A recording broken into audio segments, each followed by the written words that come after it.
So we've looked at how a periodic function with period 2 pi can be expressed as a Fourier series.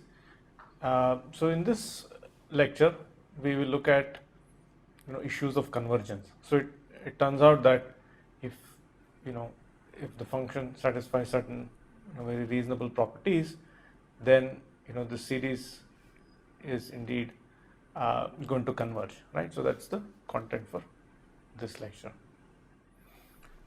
Right. So the Dirichlet conditions would guarantee that the Fourier series corresponding to a periodic function would indeed converge. So it's a theorem, right? So it's a what we are going to state now is has a rigorous theorem status, but of course we are not going to prove it. We are going to just state what the Dirichlet conditions are, right? So we have seen that it's useful to think of a piecewise smooth function, right? So and there's a reason why we introduce that notion, and that has to do with Dirichlet condition, right? So if your function is periodic with period 2 pi, and if between minus pi and pi, of course it has to be single valued, and it's also piecewise smooth. So what is a piecewise smooth function? A piecewise smooth function is one which is piecewise continuous and whose derivative is also piecewise continuous. And if both these conditions hold, then the Fourier series is guaranteed to converge to f of x at all points where the function is continuous. There is no ambiguity, right? So the Fourier series also will converge to the value of the function at that point. But when you have these jump discontinuities, that's where you have some ambiguity for what the value of the Fourier series would be at that point, and it turns out that the Fourier series, as we have written down, is going to converge to the midpoint of the jump, right? So that is f of x naught plus f of x naught minus divided the whole thing divided by 2, right? So this Dirichlet conditions, they have very nice applications, some of which we will see in this lecture. Okay, so let's look at an example. So we have seen that the Fourier expansion of this 2 pi periodic function, right? It's useful to look at an example that we have already seen, f of x equal to 0 in the region minus pi to 0, and it is equal to 1 if x lies between 0 and pi. Now for this function, we have already seen that the Fourier series expansion is given by this quantity, right? So now we worry about what this means, right? It's an infinite series, whether whether this converges to this function, right? But we have already seen evidence of this convergence, right? So because you can just plot this function to truncating at higher and higher levels, keeping more and more terms, and we see that the more terms you keep, the closer this seems to get to the original function itself, right? So that is evidence for the fact that it's going to converge, right? So although there is this function is rigorously going to converge to this because it satisfies the Dirichlet condition. So indeed this function f of x is piecewise smooth, right? It's piecewise continuous, and its derivative is also piecewise continuous. So indeed it's piecewise smooth, and therefore this Fourier series is guaranteed to converge to the function value wherever it is continuous. And if it's a jump discontinuity, the series must converge to the average of its values, right? So you can see that the only point of difficulty with this kind of a function is at x equal to 0, and if you put x equal to 0, all these signs are going to go to 0, right? Every one of the terms in this series other than this constant term, everybody else is going to go to 0. So you see that evidently the series is going to go to half, right, when you put x equal to 0, whereas the function itself we have not even defined what it is at x equal to 0, right? So just like the Dirichlet theorem told us that at a jump discontinuity the series is going to converge to half the value of the function, slightly to the right of the discontinuity and slightly to the left of the discontinuity, which is indeed true. Now let's look at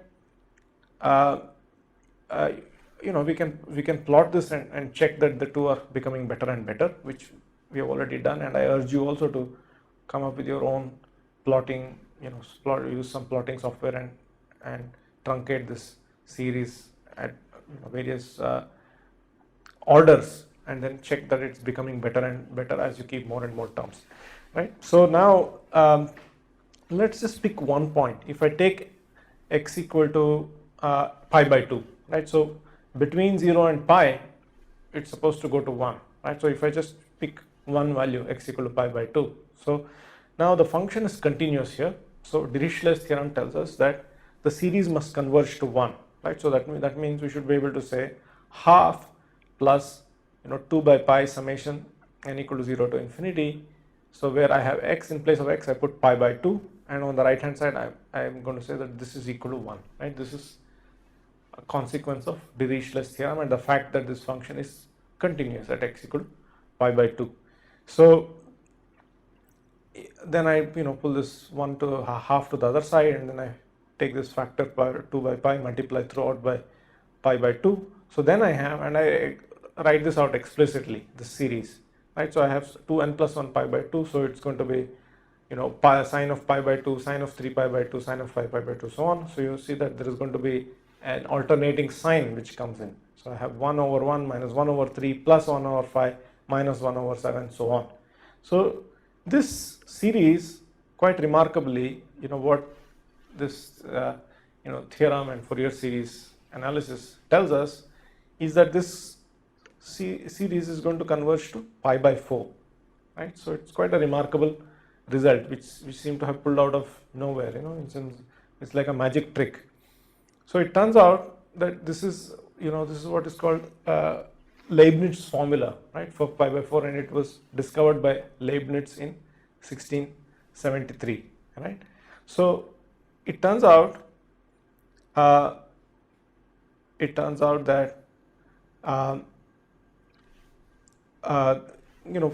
Dirichlet conditions can yield many interesting results for us.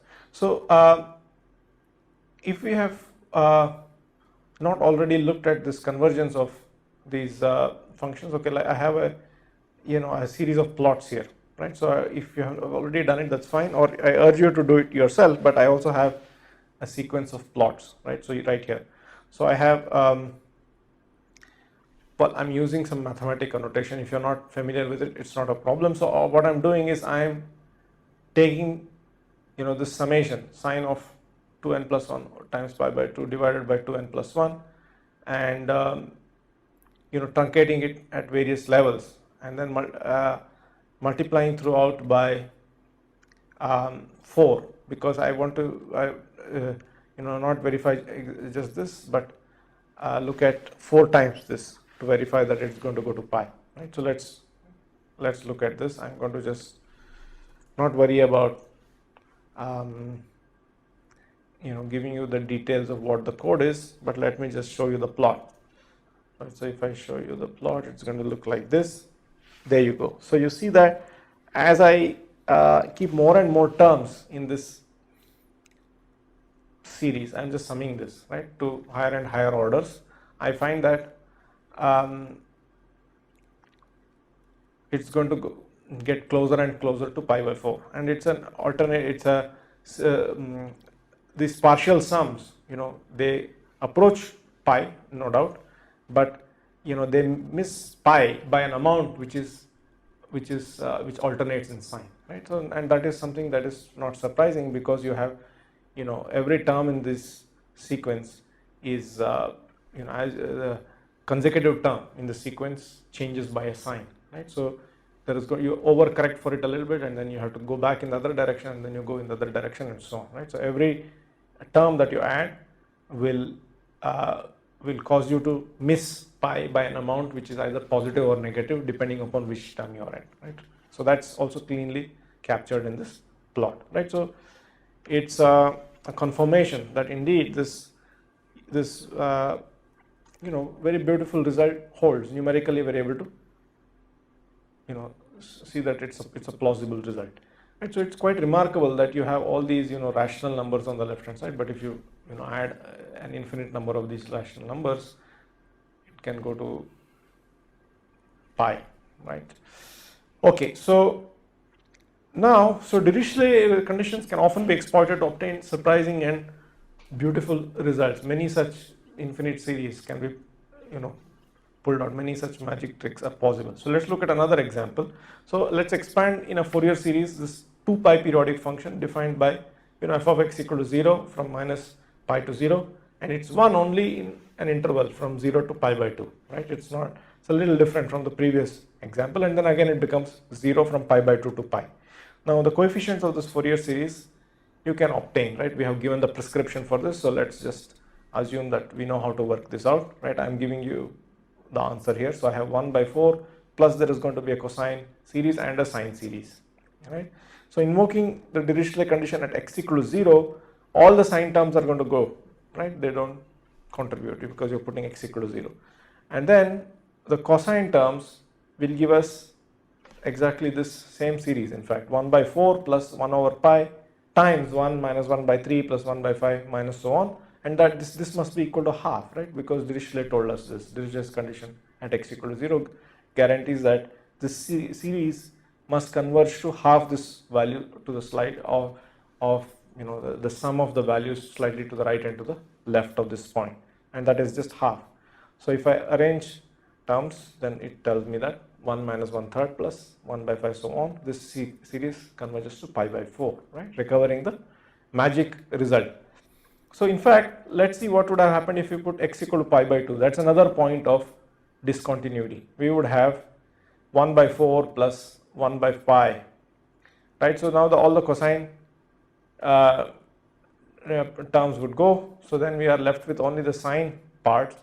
Then if you carefully look at all these terms, so you'll find that in fact even here you get 1 minus 1 by 3 plus 1 by 5 minus 1 by 3 plus 1 by 5 minus 1 by 7 so on. So in fact it's exactly the same series comes in if you also look at x equal to pi by 2, and this too confirms that it's going to go to pi by 4. You should check this carefully, right? So what we have managed to show is that we have stated the Dirichlet conditions, and we have told you when the series will converge and when to what value, right? And we have also given you a few examples showing how some very beautiful infinite series results can be obtained with the help of Dirichlet conditions applied in a clever manner, right? So that's all for this lecture. Thank you.